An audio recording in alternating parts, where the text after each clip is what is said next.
Look at that! Look at that!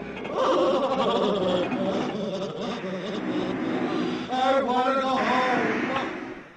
Lesson number 16. Issues about animals.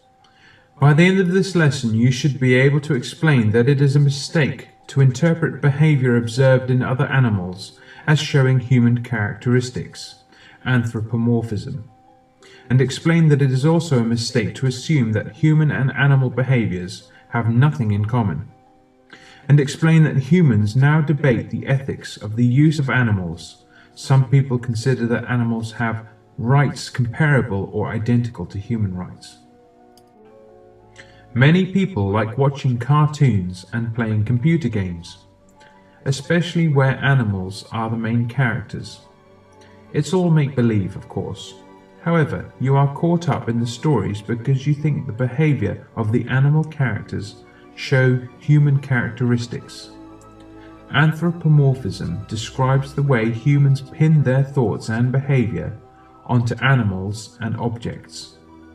For example, your cat brings a mouse into the house, so you tell it off and it walks away.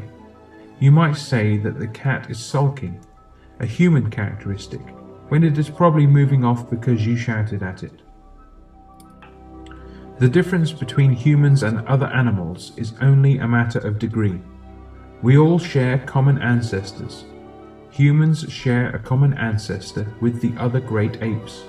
So it is not surprising that humans share similar patterns of behavior with chimpanzees. In the past, we used animals without considering their well-being. Now we have laws to protect pets from cruelty and to prevent suffering in animals being prepared for slaughter. People are more aware that animals have rights. But do animals have the same rights as humans to health, safety, and well-being?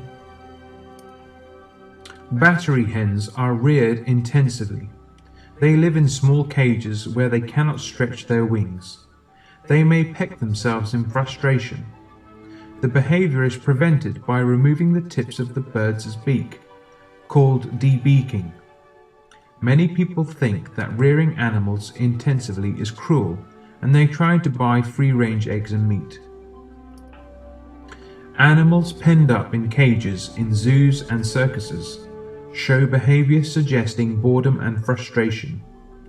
The big cat pacing up and down in a cage on its own is almost certainly an animal in distress. Is it right to use animals to test medicines? Most people benefit from modern medicines. However, some people think that benefits are not the issue. For them, it is a question of morals, what is right or what is wrong, and ethics, the action we take as a result of our moral judgment. They think that using animals to test the effectiveness and safety of new medicines is cruel and wrong. Finding alternatives to animal testing is not easy and takes a long time. There are many problems in discovering how effective or safe a new medicine might be. Sometimes animal testing is the only available method, and scientists have to find out answers to difficult problems.